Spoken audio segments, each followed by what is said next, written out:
Oh, good morning to you. Happy Thanksgiving on what is today, November 27th. I'm trying to get myself done to go to my daughter's this afternoon. Me and the youngest, her family, husband's family, her brothers and myself are supposed to go. Trying to get myself done. I want to do a little bit of sewing maybe before I walk out the door. Don't mind me, in this superficial moment, because I don't like to do these.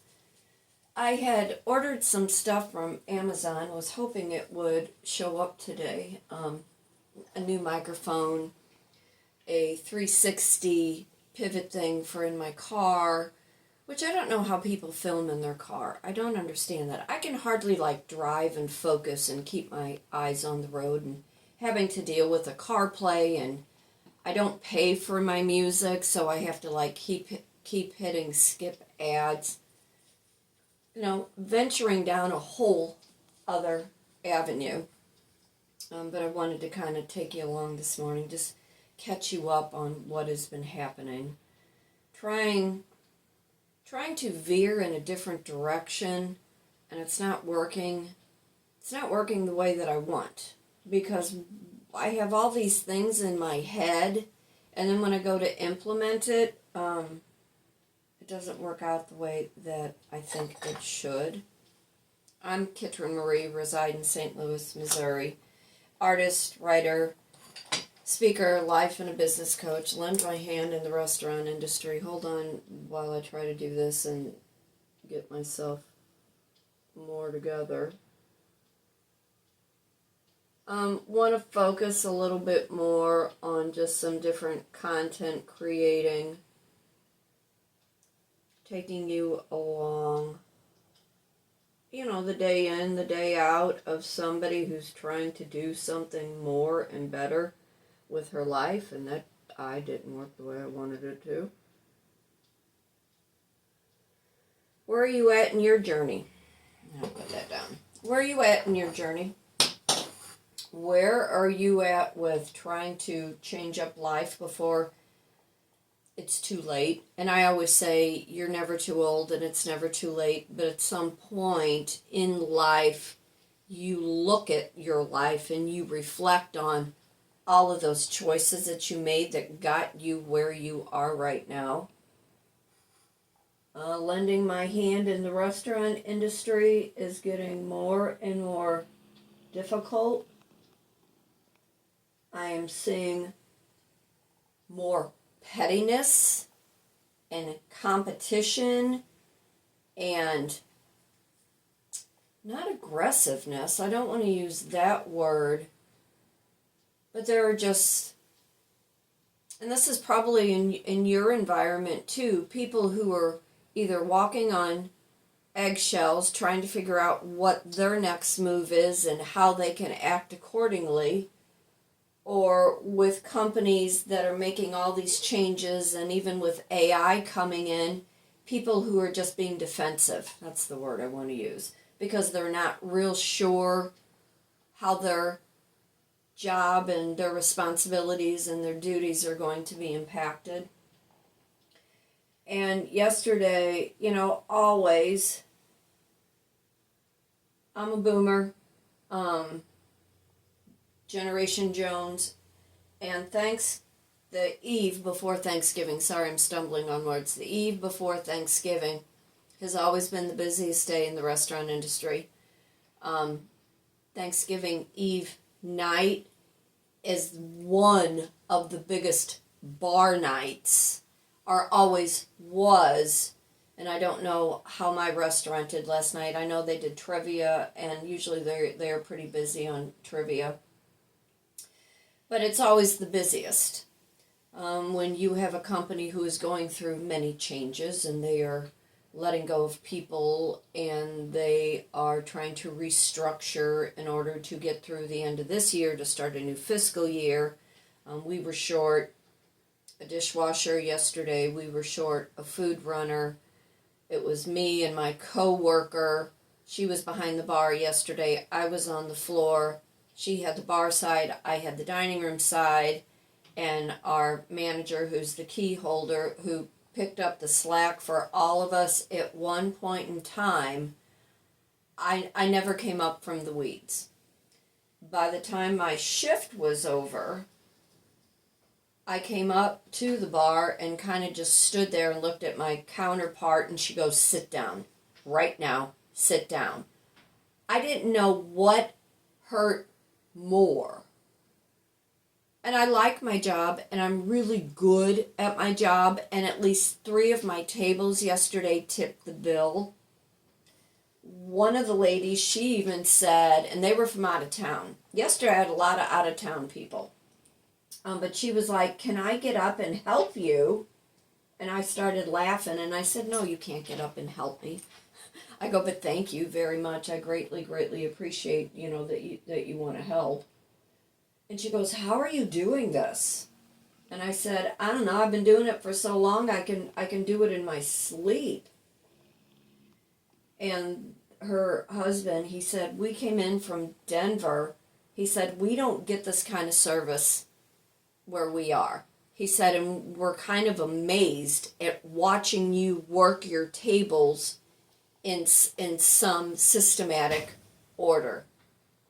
And that's the thing when you're on the floor and you're waiting tables, and my memory is just shot. I have to write everything down, and I'll go from point A to point B and have already forgotten point B, what I was told at A, unless I write it down. But they were like, "We don't know how you're doing this." Well, 11,000 steps later, when I'm standing at the bar trying to figure out, am I going to fall over or what is happening, I could feel my body go into this, not spasming, but it was like to the point where I felt like I needed to hold on so I didn't pass out. The lack of oxygen in my muscles. We had ordered a pizza to eat for lunch. I didn't even get to take one bite. I always drink orange juice or cranberry juice or pineapple juice.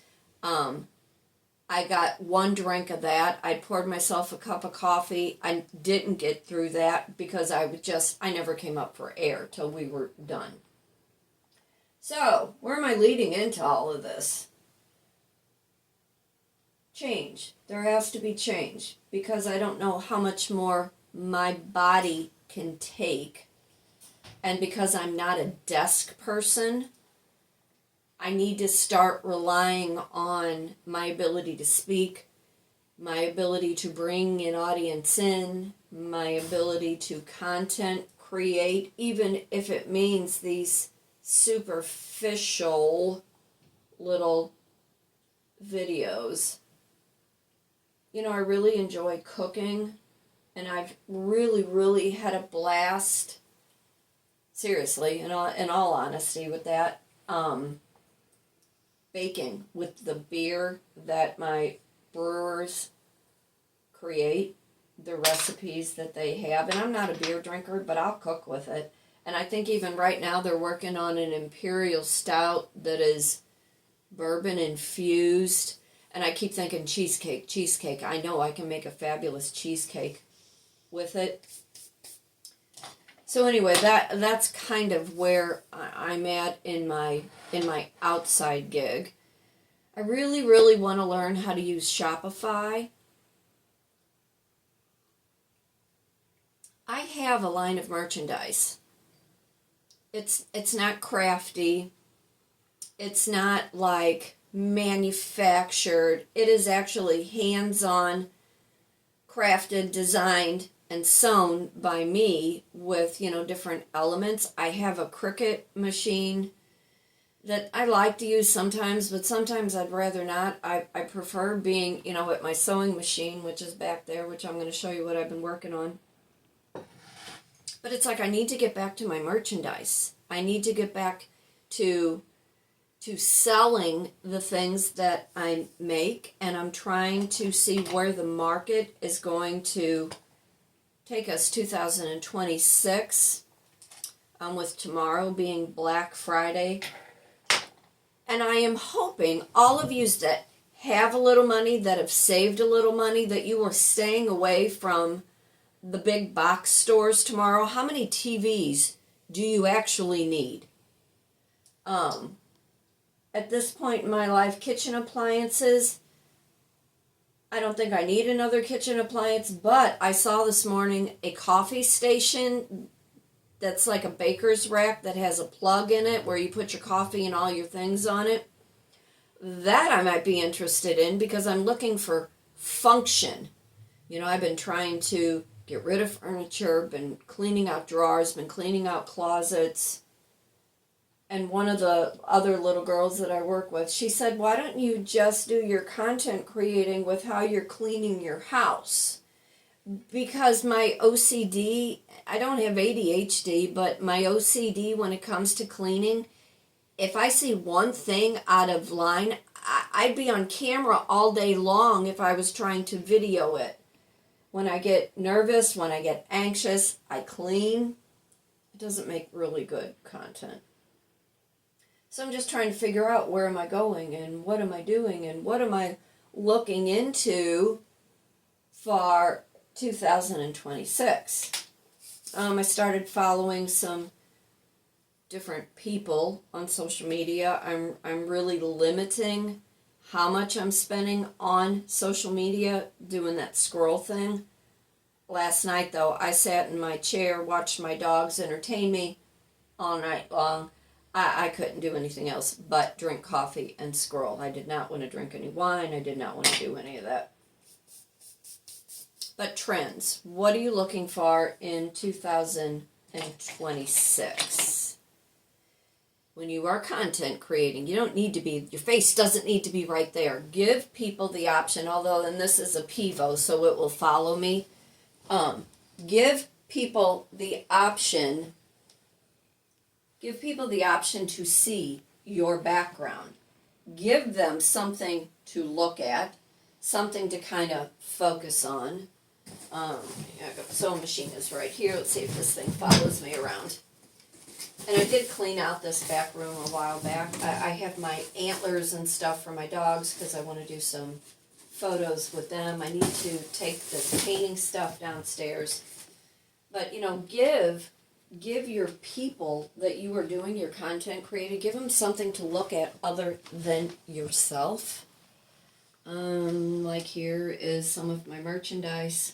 And of course, I don't have my glasses on, so I really can't see that far. You're all a blur to me. But, you know, stand back a little bit. You don't need to have your face right in the camera. People want to see the outskirts of how life is working for you. But there's this gal that I follow, and I'll say her name wrong. Nabila. She's a beautiful Indian girl. She's got 2 daughters. They might be twins. I don't know what her husband does, but she has a line of merchandise on Shopify. She lives in a beautiful Georgian revival mansion, and everything in it is pure and white with a few little pops of color, not a lot.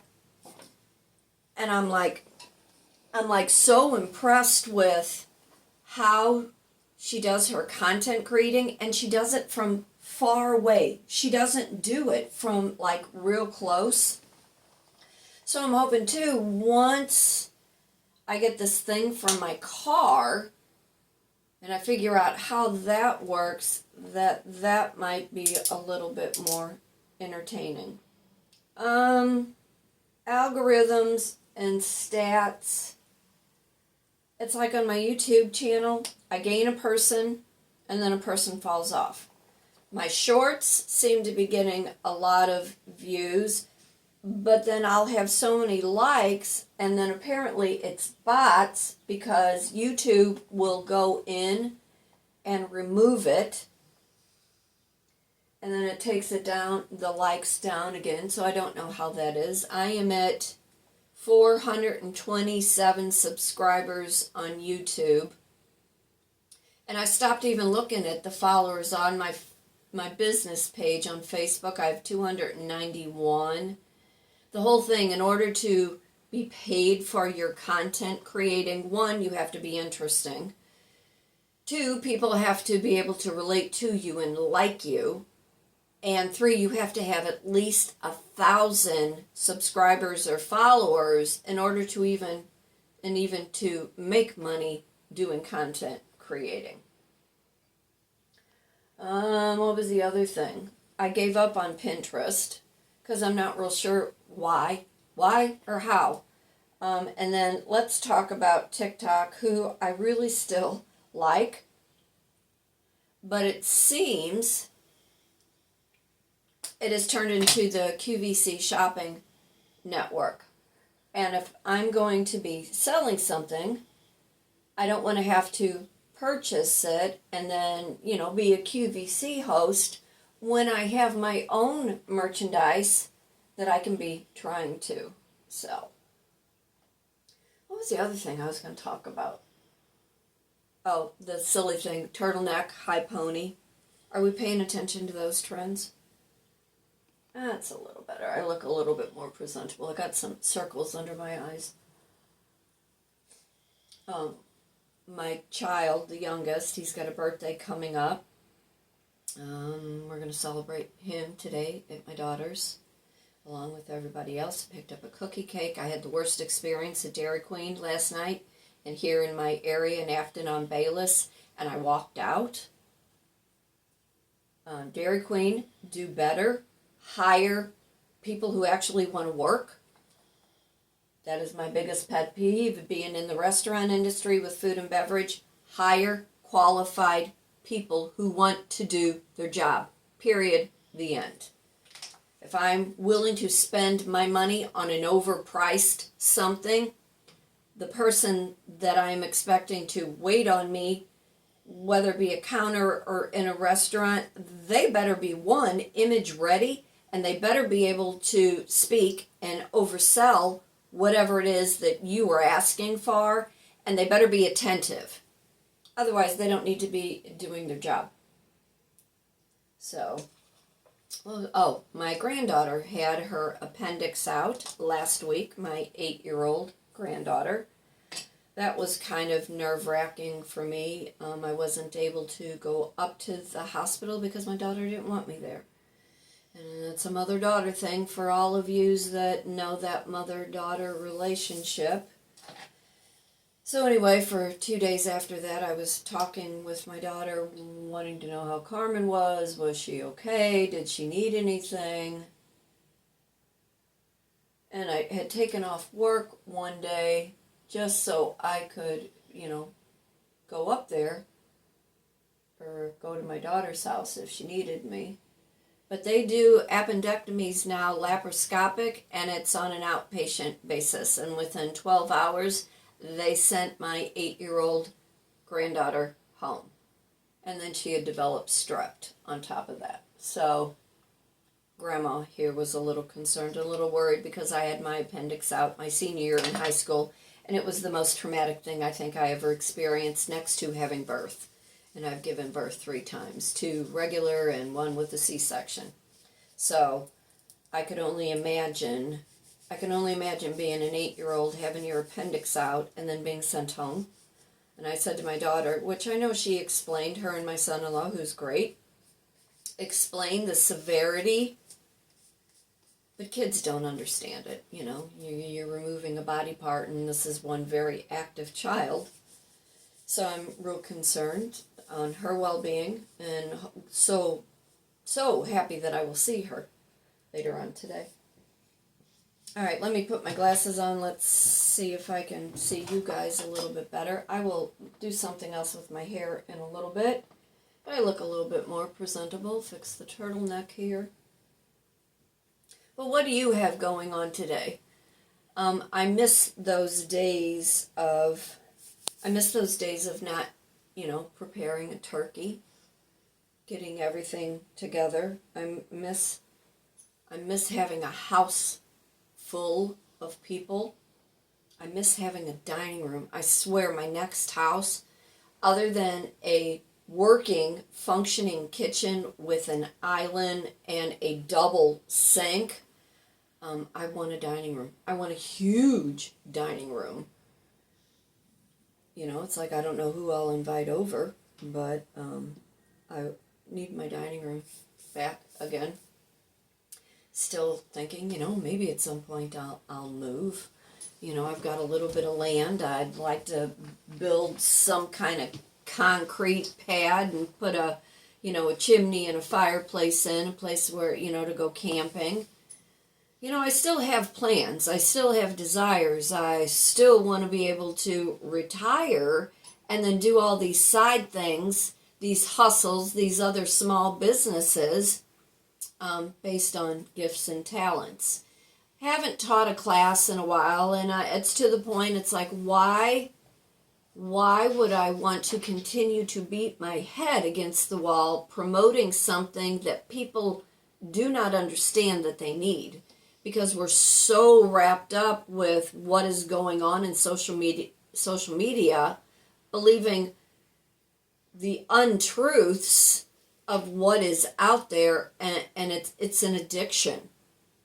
People are hanging on to things that are not true, and then they get sucked down these rabbit holes, and their mind can't function outside of being addicted to their device. So teaching somebody or promoting, an art class, hey, you need to be doing that hand-eye mind coordination thing, people don't want to have any part of that.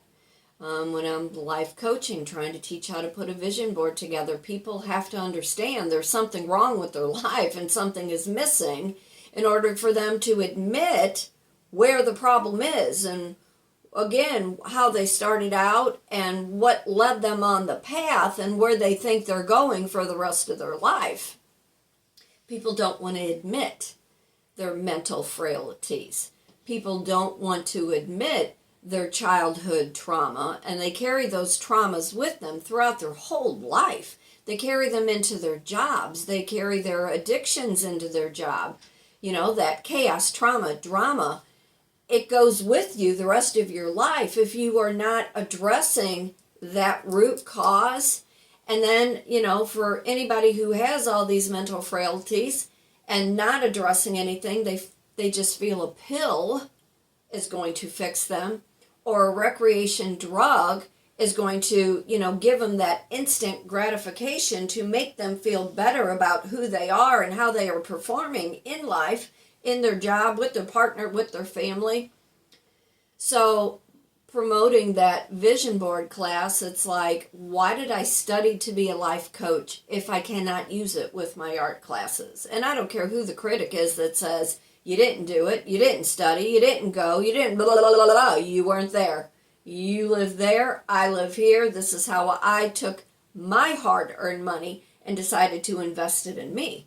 So here I'm looking at 65 come July, knowing I can hardly do the job that I am doing, and I'm doing it the best to my ability. Nobody is criticizing, and if they are, they're not saying it to my face. So it's like, I want to be able to take these things that I have learned and I want to apply it in a new avenue. I want to live to be 116.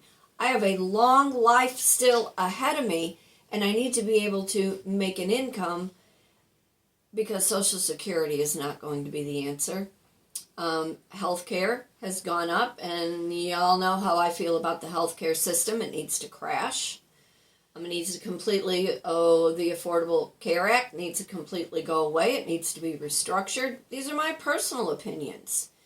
Hospitals have these contracts with all these health insurances, and what good is all of it if you, the consumer, is paying double and triple for health care where your deductible can't be met and you're out of pocket paying that difference with your health care? You're going broke. So why have it? Why pay for something you don't want? And why would you pay for something that is broken to begin with? So, again, 65, Medicare. I feel like come January, I'm going to be bombarded with something I do not want because it will not work for me. So why do I want to take what little bit of Social Security money that I have and pay it into a system that is completely, it makes no sense to me at all. I have a lot to look forward to, and I have a lot of things that I'm trying to break down and have it make sense to me. And although I don't want to be, taught something like I'm a 5 or a 6-year-old, but whatever it is, make it make sense to me. Because when you're on the inside of the jar, you can't read the label. And I think that's just it with a lot of these situations. Too many people are too close to the situation and they can't see it on a broader spectrum. They only know what's right in front of them and what has worked in the past that is no longer working currently. And in order for change, there has to be effort, there has to be growth. Sometimes you need to let go of everything that you thought worked that no longer works, and then you just start from scratch. Like I said in my last video that I did, pay more attention to a brand, pay more attention to identity instead of ideology. Work with trends that are going to help you be a better human being. Pay more attention to what you're digesting, whether it be through food, whether it be through social media, whether it be through your job. If you don't want to be abused in your personal life, you certainly don't want to be abused at your job. In order to make money, are you really good at what you are doing, or are you trying to fit in a narrow box because you need a paycheck? And then you're buying and you're spending and you're doing all these things that keep you locked into a system that is not helping your mental state, your mental being. All those things I do talk about in any of my classes, my art class, my vision board class. But like I said, it's all gone to the wayside, and I'm just trying to figure out to get from today, being Thanksgiving, being very thankful and grateful for the opportunities that I have had up to this point, knowing come January something seriously has to give. And I hope you are addressing the same thing. I hope you are looking at your health. I hope you are looking at your mental state. I hope you are looking at, if you're in my generation Jones bracket, boomer, even Gen X, what is in front of you for the rest of your life? How far are you taking pettiness in your job and not even paying attention to your own personal image and how you're really presenting yourself to those that you work with? But I am Kitryn Marie. I am an artist, a writer, speaker, life and a business coach, published author, reside in St. Louis, Missouri. Would love to hear from you. Fate turns on a dime. It is up to you to decide what side of the coin you want to be on. Be thankful, and be grateful for everything, but in order to change, there has to be real change, and there has to be hard work and effort and mental clarity to make things make sense for those that want to be around you, those that want to buy your product or your service, for those that just want to know more about who you are, how you got started, where you came from, and what are you doing to make whatever situation better, not only for yourself, but everybody around you. So y'all take care. Leave a comment, email kitrynmarie@gmail.com for more information, and stay tuned, and I will see you real soon. Take care. Happy Thanksgiving.